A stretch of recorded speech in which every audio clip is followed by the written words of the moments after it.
代謝嘅。如果一次過食4粒，係咁你飲酒之前咧，你當酒筲箕咁樣食咧，你食4粒之後咧，佢話你嗰晚好難飲醉。但係如果你嗰一日你飲完酒，跟住咧，你第二日咧，你嗰啲容易宿醉，即係肝功能已經下降得好緊要嘅人咧，你飲完酒之後，你即刻食4粒，你第日唔會宿醉。係啊，呢個真嘅。就係咁樣用嘅。咁但係當然啦，我哋教翻健康嘅嘢啦。冇錯。咁咧血管靚，加埋補肝咧，咁你個肝功能指數咧就會回復翻正常啦。同埋咧做翻一個排毒好嘅人，如果肝臟排毒唔好咧，其實會衍生好多身體嘅炎症嘅。冇錯。即係佢唔係淨係肝炎喎。即係因為肝係幫助我哋身體消化排毒，同埋譬如你啲濕片文食入去咧，其實濕片文食落身體咧，同毒食落身體一樣，都係肝負責分解嘅。冇錯。只不過呢，一啲分解完之後咧就有營養，有啲分解完之後就要排出體外。咁肝嘅功能係好重要。個肝功能咧以前咧一壞咗咧，其實你就係得切嘅啫。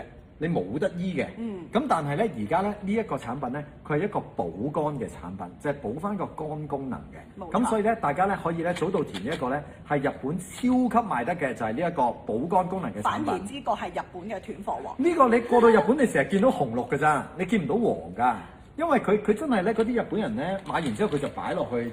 自己嘅衫袋喺嗰個公事包嗰度，公事包。咁你應酬你真係要飲，咁唔通老細飲你唔飲啊？冇錯。咁做老細嘅唔通你應酬我唔飲啊？係啊。係啊，咁所以咧佢哋嘅文化就係咁，所以咧大家可以，如果你都有嗰啲瞓醒覺啊，成日瞓極啊，人哋瞓8個鐘好精神，係啦，你瞓12個鐘都攰嘅，係啦，同埋就證明你個肝唔夠靚啦，即係排唔走你嗰啲毒素啊咁樣。同埋我都想分享一樣嘢啦，咁大家唔知有冇知道咧？其實肝咧係一個無痛感神經嘅一個肝，即係直擊一個內臟嚟嘅。有時咧應該話好多時咧肝咧出事咧係已經係即係你發現嘅時候已經係去到好後㗎啦，係好大事啦。係啦，即係唔好我唔想講到咁差啦。但係所以我哋一定要護我哋嘅肝，我哋要去保養我哋嘅肝，因為肝咧真係你基本上真係最難發現佢有事嘅一個內臟嚟嘅，